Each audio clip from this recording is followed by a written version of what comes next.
Today, I'm going to be ranking the best gacha games that are currently playable that I have played, and giving you guys my thoughts and opinions on a few of them briefly, and kind of ranking them on a tier list. So if you enjoyed today's video, leave a like, subscribe to channels if new, and just get straight into things. Okay, so this is the tier list. These are the games that we're going to be working with. Just give me 2 seconds, I'm going to add some extra tiers. Okay, so we're going to do that as our kind of scale. Now before we start, there's a couple things I want to touch on real quick. I've done these kind of tier lists in the past, but this time I'm going to be changing the scale of the way I kind of weight things. So for example, games that might have been S tier games before, games like Punishing Grey Raven, where are we? Arknights, like those kind of level of games that used to be S plus tier, or sorry, S tier, will be bumped down maybe a tier or two nowadays. And my reasoning for that basically is the standard for gacha games has gotten a lot better in the past year. Like a lot better. So I personally feel that some games that were really good before are still good games. That doesn't mean any of the games getting bumped down a tier are good, or sorry, are bad. It just means that the games are being weighted differently now, because there are games we're starting to get that are full AAA kind of level kind of games, and games, you know, that are a bit older, maybe like your 𝙀𝙓𝙋𝘼𝙉𝙍 that might have been really good before. They can't compete with those massive games, and that's not a bad thing. They're still good games. It's just they're older now, so I'm going to be weighting things like slightly differently. Speaking of which, 𝙀𝙓𝙋𝘼𝙉𝙍. Alright, so I have not played this one an enormous amount. I've kind of touched on it a few times over the past few years.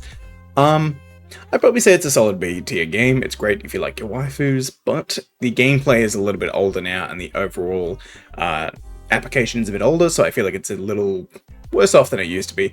That being said, great character designs, very free-to-play friendly, great game if you want to jump in if you haven't already checked it out already.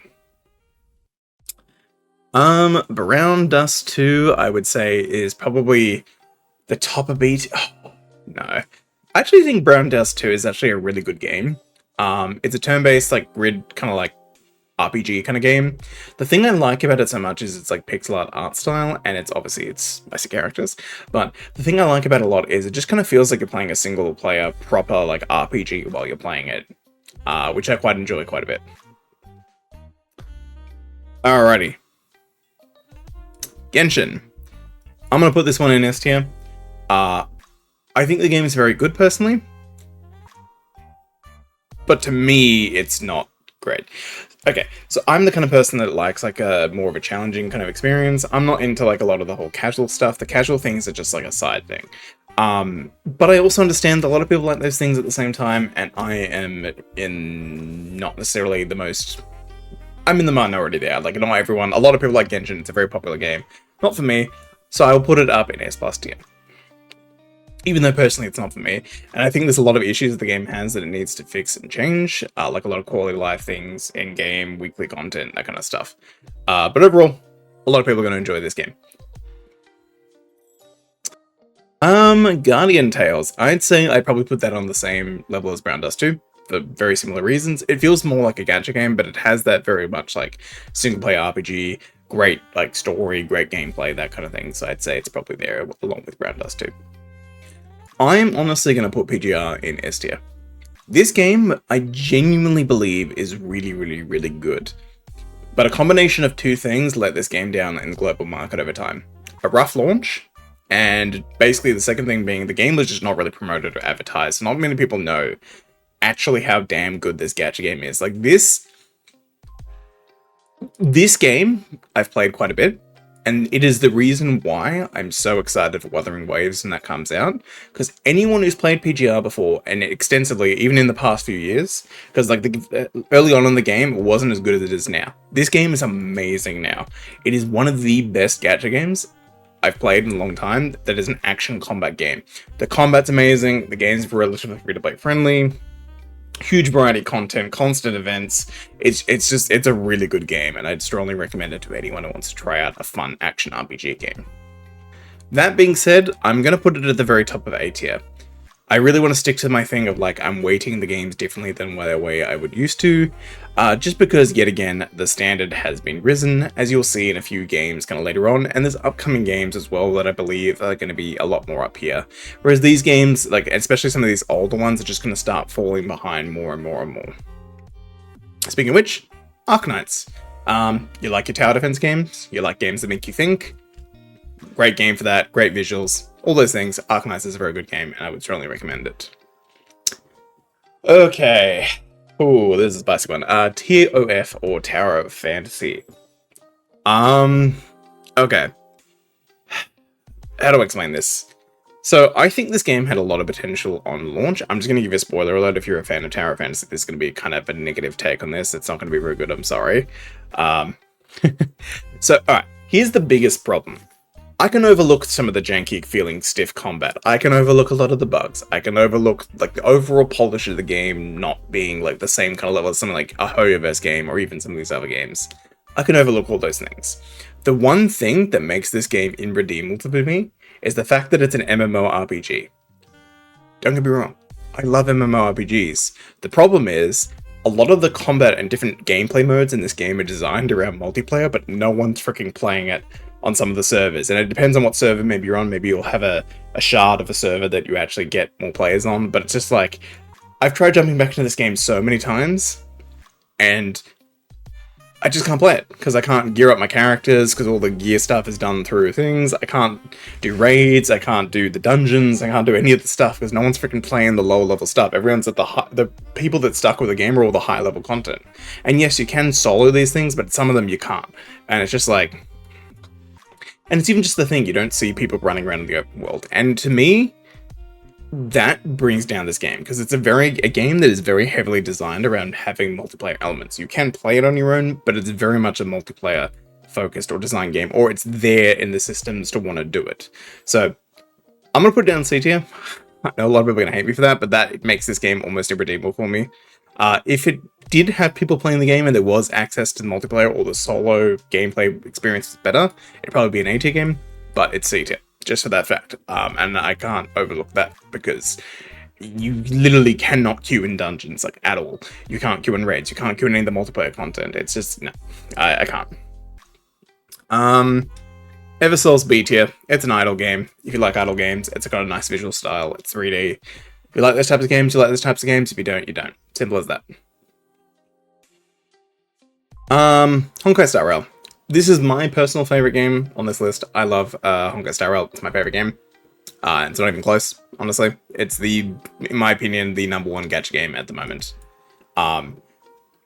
Constant content updates have been amazing. Really good quality of life updates. Amazing endgame. Great weekly gameplay experience. And overall, just been having a blast playing the game. And Penacony was incredible with the story that I did play with that. But yes, that is 100% an S+ tier game, and very much deserves that spot. Okay, this is Project Neural Cloud, or just Girls Frontline Neural Cloud. I'm gonna be honest, I'm gonna leave... Okay.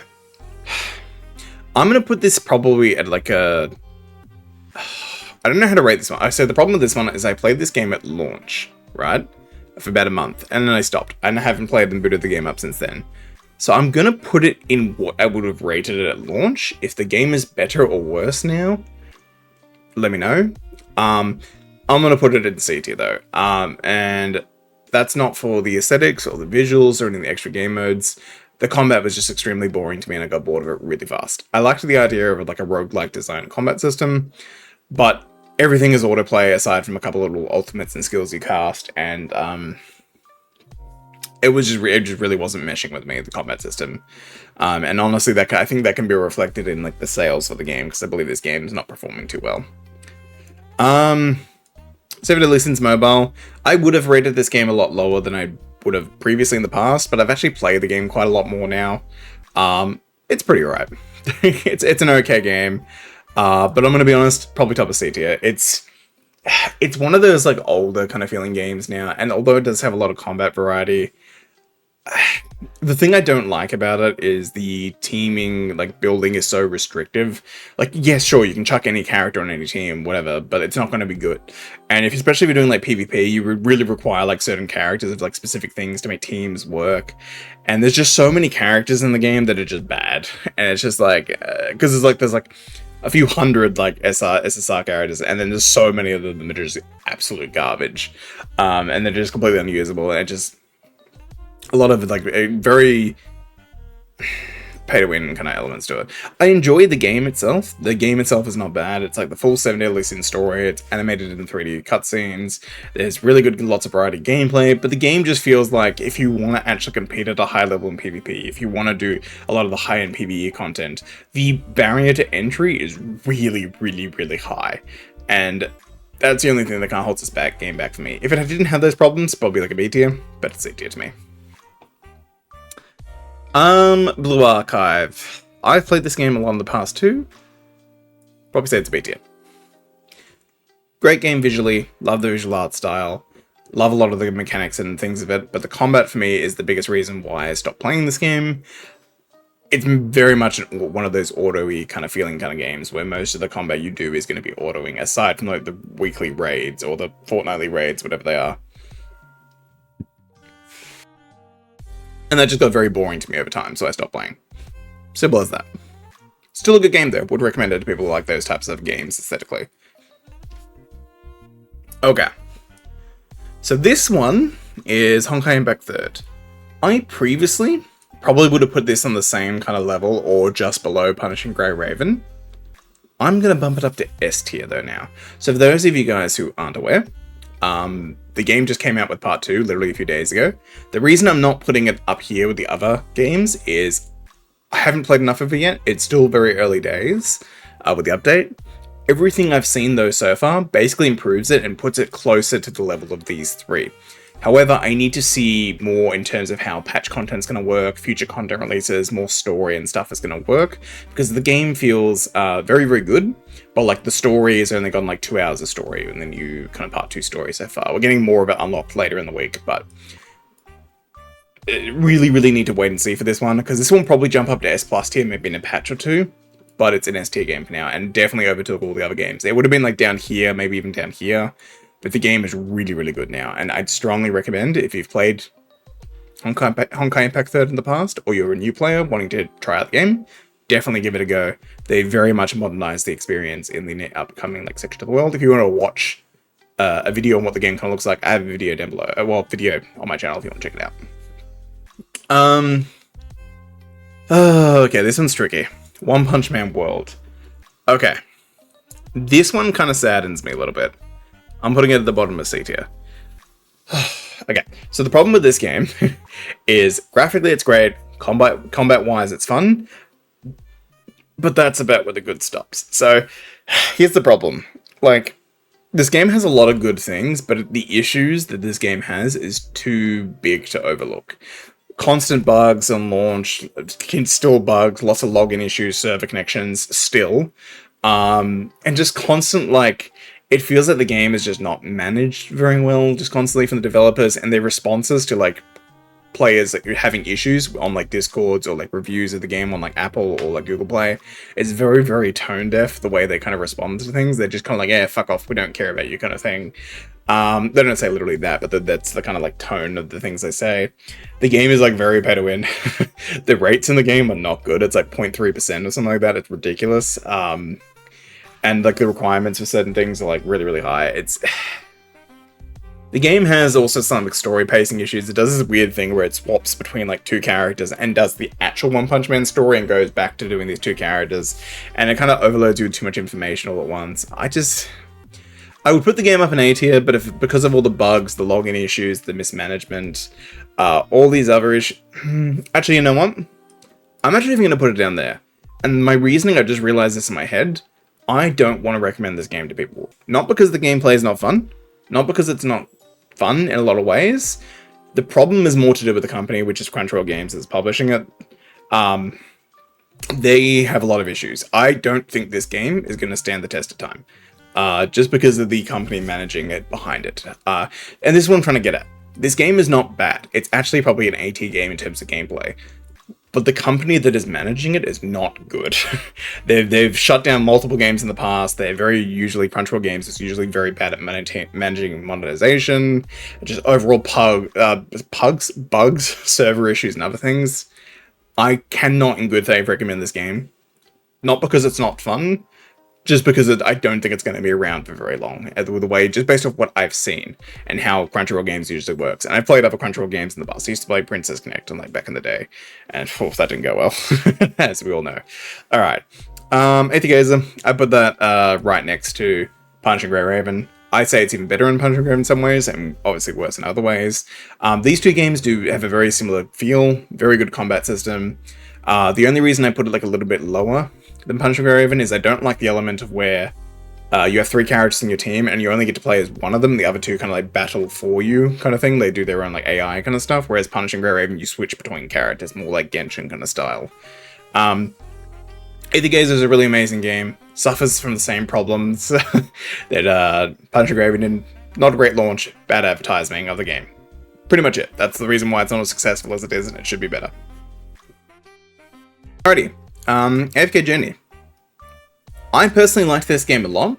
I would probably put it in A tier. I was not expecting to enjoy it as much as I did. Oh, by the way, this game's not out yet. It's coming out later this month. But there is a public test version of the game that I have been playing in the background. I think it's personally an A tier game, but I'm going to put it in B tier because I know a lot of people don't like auto AFK idle kind of grinding games. So that brings it down maybe a tier or 2. But it's a very fun game. Great visuals, good combat, decent story, very good presentation overall. I was very surprised by the production and quality of this game. Okay, Snowbreak Containment Zone.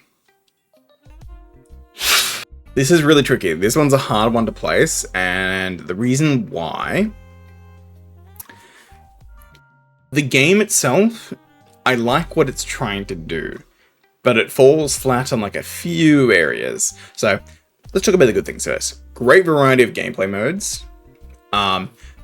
Very, very good game mode in particular that makes me very happy. This game has a very good focus on multiplayer and co-op, which is something I want more. They're constantly having game modes that are coming out where they have basically multiplayer.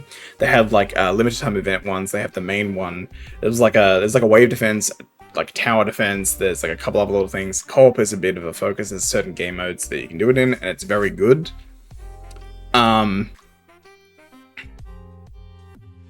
And just overall, just the rewards and how the game kind of functions. The 2 problems I have with this game, and these are going to be deal breakers for a lot of people, and this is the reason, honestly, why the game is not doing too well. The combat kind of feels very clunky. A lot of the characters just don't move as smoothly as some of these other action combat games. Although, that being said, they're pretty fun, and they're getting better and better with them over the time. But a lot of the characters' kits and the shooting and stuff does feel a bit clunky, and like movement and things. And the second thing is the graphics. The graphics are very dull.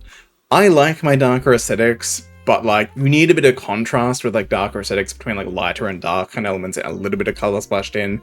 This game is very just grey at times. There are some areas where it does look a little bit better, but it always feels very just washed out and like grey. And for that reason, I'm going to put it in B tier. I do think it's a good game. I think if it had, maybe the combat was fine-tuned or updated and the visuals are improved, I'd probably put it in A tier. But it's probably a B tier game, if I'm being real with you. White Clover Mobile. I think it's a good game.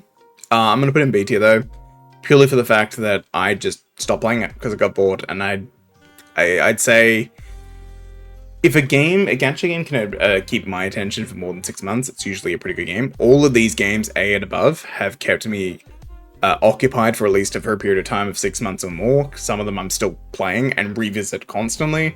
Like, for example, I play Honkai Star Rail every day.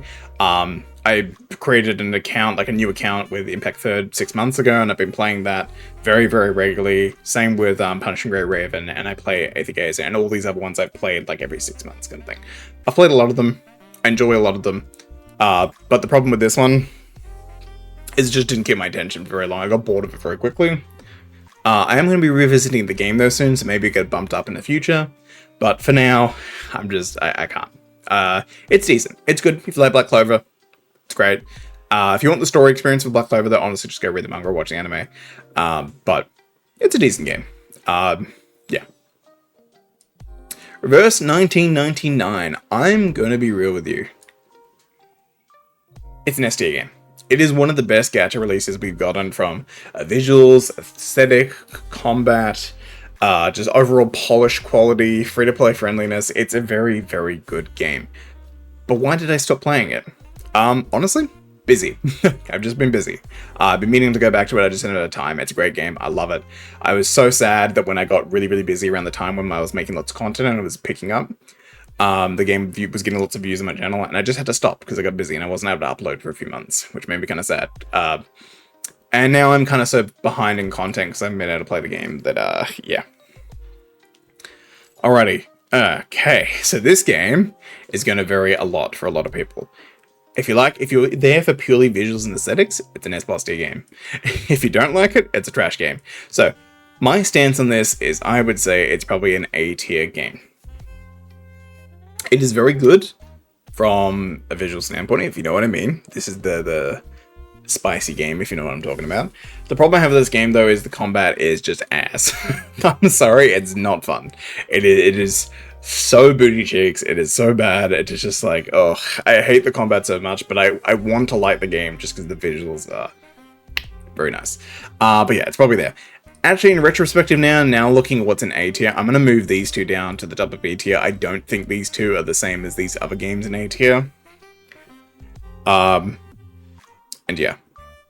And yeah, guys, that's kind of my my tier list of my games that have come out in like the last few years and some older games. These are just the things that I've played a lot of. There are obviously a lot of other games out there as well, but they're ones where I'm just like, I don't really play them, or like I don't feel like they're kind of as relevant as the ones that are here these days. But yeah, honestly, check out some of these games. I'd strongly recommend everything that's in A tier and above, and I'd recommend a lot of the things in B tier. But there's going to be caveats for certain people. So basically the way, take this, if you're going to look at this list for like recommendations, everything that is A tier and above, in my opinion, is a very, very good game, and a large majority of people will enjoy them. Everything that's in B tier, you will enjoy it, or you won't enjoy it. You'll be like, you'll enjoy a part of the game, there'll be like a caveat maybe of it, but if you're willing to put up with that caveat, then you'll enjoy the game. That's everything pretty much in B tier. And then pretty much C tier and below, these three, they're all good games, in my opinion. All the games in the list are good games, but they have a lot more flaws to them, in my personal opinion. And One Punch Man, I'd just say, give it a go if you want to, but probably avoid it, because I don't think it's going to be around for very long. Anyways, hopefully you enjoyed. I'll see you guys in another video another time. Bye, guys.